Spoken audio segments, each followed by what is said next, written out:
righty what ho, chaps and chappets, Game Chap and Bertie here. Yes, fellows, and I would say we are discussing a controversial point which has sprung up recently in a certain news outlet concerning Super Smash Brothers, aren't we, old chap? We most certainly are, old chap, yes indeed, and saying that Super Smash Brothers is a mediocre fighting game. A mediocre fighting game? Yes indeed, that's what the rumours are saying, that it's just mediocre in comparison with other games. Now, as we're going through this, stay with us, listen to all the points, and then let us know what you think at the end, how you feel it might be. Now, this is interesting because, of course, these will be fighting words for some fans of Super Smash Brothers, and indeed perhaps other people might agree that they think it is a mediocre fighting game. So firstly, Bertie, what points do we have against Super Smash Brothers claiming that it might be perhaps mediocre? Well, yes, let's look at some of the points. Now, the stage. Well, the stage looks great when you start, but unlike other mainstream fighting games that keep the stage aspect, as soon as play starts, it zooms out to those smaller, even in some cases tiny characters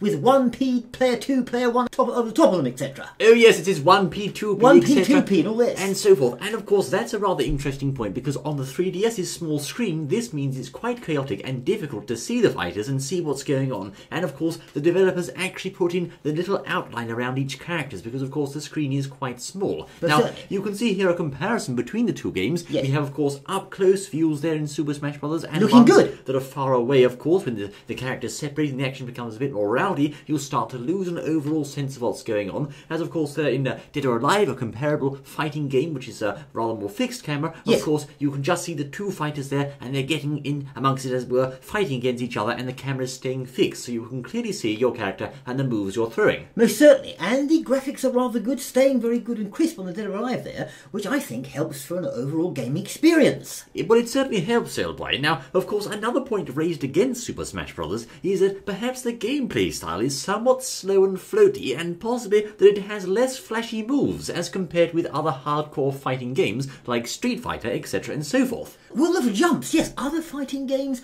are very, very quick indeed. But often, when you get into that button mashy thing with Smash Brothers, the jumps and things tend to be rather floaty, as you say. Yes, of course. Now, in Smash Brothers, you can jump very high compared to other games. In Dead or Alive, you can just do a little small hop, and of course, in games like Street Fighter, although you can jump, you certainly can't go jumping into the stratosphere. Yes, now, but are we waiting for them to float back down again? Well, indeed, old boy, it certainly does lead to an entirely separate mechanic in Super Smash Bros., which is the aerial game, and there's a whole set of moves around that. But indeed, does this slow the overall game mechanic down? No doubt, many fans of other hardcore games may say so. Yes, another point as well is, are the Smash Brothers moves mashy rather than flashy? Well, that's a good question, old boy. Now, personally, I have to disagree on that point. I think Super Smash Bros. Does have some very flashy moves like the Falcon Punch, etc. and so forth, and although it's not overall as combo-focused as some other games, and indeed it's a lot easier to do combos in Super Smash Bros. Sometimes than it is in other games, I do think both styles of game, of fighting game, have their own merits, and certainly Super Smash Bros., for me at least, does feel like a rewarding fighting game. Yes, now another thing that's been mentioned is the health bars. No health bars in Smash Brothers, so counterintuitive for fans of other games. You can't KO people just by hitting them, etc. You have to use specialised killing moves, generally known as smash attacks, although the characters vary. That's right, of course. Now, in Super Smash Bros., you have to, as Bertie says, use those specialised moves. Now, in Street Fighter, Dead or Alive, etc. and so forth, it's perfectly possible to kill someone with just a single jab. Yes. If you try to kill someone with a single jab in Smash Bros., you're going to lose quite fast. You need to, of course, use powerful attacks with a bit of punch, like the Falcon Punch or smash attacks, or certain tilt moves can do the job as well, and there are many ways of finishing people off. But this certainly will also be off-putting again to certain fans of other hardcore games, because that mechanic of just finishing someone off with a little tap just isn't there in Smash Bros. Most certainly, so if we add all these up as we're going through them, are we getting to the result of mediocre? Well, I'd have to beg to differ on that point, Elja. I Yeah. mean, personally, for me at least, it does indeed make quite some sense to finish someone off with a meaty smash, and indeed, that's quite a satisfying way of removing your opponent's life or stock, as it's known in Smash Bros. Well, perhaps. So let's also look at the whole stage thing. The stages, yes. Yes, now with Dead or Alive, as we know, you play a stage, and there's sometimes you can get knocked off from the stage to the next level, etc. And there's a few things that you can smash into. Yes. But with Smash Brothers, you can get knocked off the stage and completely be knocked out, and it's very, very hard to get back for many people. Well, that's right, of course. Now, in Super Smash Bros., each character has their own ways of recovering back onto the stage. You have mid-air jumps, you have up special moves, you have, for example, the Falcon Dive, etc., and so forth, and moves that give you aerial mobility. Now, of course, in other games, you don't ever actually need to get back on the stage unless you've just been, perhaps you've suffered a ring out, etc. Yes. But generally, you automatically get put back onto the stage. Yes. Whereas in Smash Bros., you have to find your own way back, and indeed that's a core part of the gameplay mechanic. Now, many people new to Super Smash Bros. Struggle with this an awful lot, and indeed sometimes veterans of other fighting games also completely get floored by this mechanic at first. Most certainly, and some people just lay the thing down and go away because they can't get used to it. That's right, I have to say in Super Smash Bros. On 3DS so far it is proving quite a tough game for newbies when it comes to recovering. You certainly do have to put in some quality time, some hours of practice to get that recovery mechanic just right. Exactly, and do people want to do that, or do they just want to play the game and have a fight and have fun? Well, certainly I pity any new player playing as Little Mac because his recovery ability is absolutely horrendous. Well, most certainly. So let's look now at the controls. Yes. The difficult controls on the 3DS. I mean, there's no C-stick there, and you can't move with the D-pad. That's right, of course. Using the D-pad or the flat directional pad will just cause your character to taunt. And of course there's no C-stick for using smash attacks at the moment, at least until the next 3DS comes out. That effectively means that the controls are somewhat more fiddly than on console, and certain advanced combos are rather tough to pull off. Most certainly. So could that be another pointer towards the mediocre? Well, how about looking at the roster? Yes, the roster. Now, this is another interesting point. Many characters in the Super Smash Bros. Roster, at least on Brawl, and certainly it looks to be in Smash Bros. 4, are quite imbalanced. Now, this means that some characters dominate the field, whilst others have little or no chance.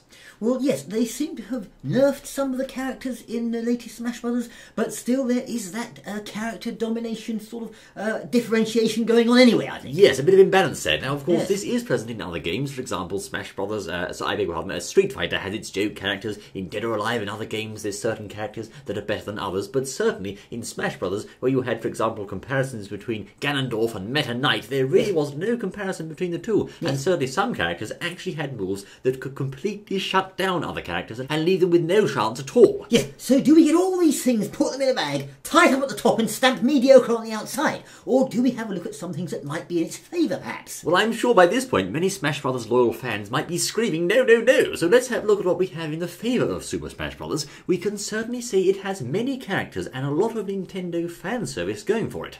Well, yes, it does. It does have many characters, true. But then if you look at Dead or Alive, that also has quite a few characters in it. Well, of course it does, but arguably not as many as Smash Bros. And indeed, Super Smash is calling on a rich Nintendo history there. Now, the 3D graphics in the game, despite the camera's movements, are very nice, and you can play it on the move wherever you are.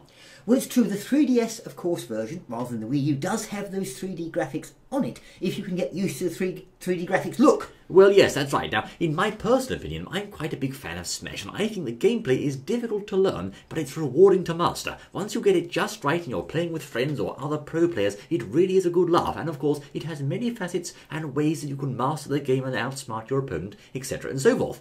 So could we be saying that it's more of a pro sort of fighting games or game player's game? Well, I think certainly there are many fun, chaotic battles to be had with friends just on the casual side. You can have it as a good party game with items turned on, but also high-level gameplay at the pro levels is extremely technical. I mean, it's probably as technical, if not more so, than some hardcore fighting games, and it requires a lot of skill to compete. Now, earlier we said about the moves, and that some of them perhaps weren't very flashy, but I'd have to say that some of the over-the-top moves in Smash Bros. Are very satisfying to use, and can compare with super moves in other fighting games. Well, yes, so we're looking at the hardcore fighting game, we're looking at the skill to compete there, as well as the moves, as you say, and that can be a very, as I said earlier, a pro sort of person's player thing, but does it qualify for a really good fighting game, or does it come over into its own niche? Well, if you ask me, by Super Smash Bros. Is already very famous, for example, for moves like the Falcon Punch, Show Me Your Moves, etc. and so forth. And indeed, I think there are many points for and against Super Smash Bros. But overall, we have to say that really what we're dealing with here is, in essence, in my opinion, a good fighting game. Now, of course, in Street Fighter, there are points for and against. In Dead or Alive, there are points for and against. And so, with all of these games, there really are pros and cons. But I think, perhaps to cite a couple of things that a person does not individually like, and then say, well, the game's mediocre, is perhaps not very fair, old chap. Well, we don't know. I mean, what do you out there think? We've raised some points here and you've heard them. Do you think it's a mediocre fighting game, or do you think that it's a great fighting game? Well, personally, once more, as I say, I'm quite the fan of Smash Brothers, and I have to admit, yes, it is quite hard to master at first with getting back on the stage, and even for me it can be disorienting sometimes when the camera's zoomed right out. Certainly it's not perfect, it has its flaws, but every game does, and at the core, if you ask me, it's a very enjoyable and quite rewarding game to play. So mediocre and mashy, or professional and flashy? And smashy. And smashy? There you are, Vanille. Super Smash Brothers is in the scales. What do you think, I say? Yes. Now, do let us know your opinions in the comments section. And indeed, we shall be keeping you updated with more news for Nintendo and Smash Brothers as it becomes available, you know. Yes, we will. Do join us again, I say. We look forward to seeing you once more. The next exciting Andy Goodness Bear. Until then. Indeed.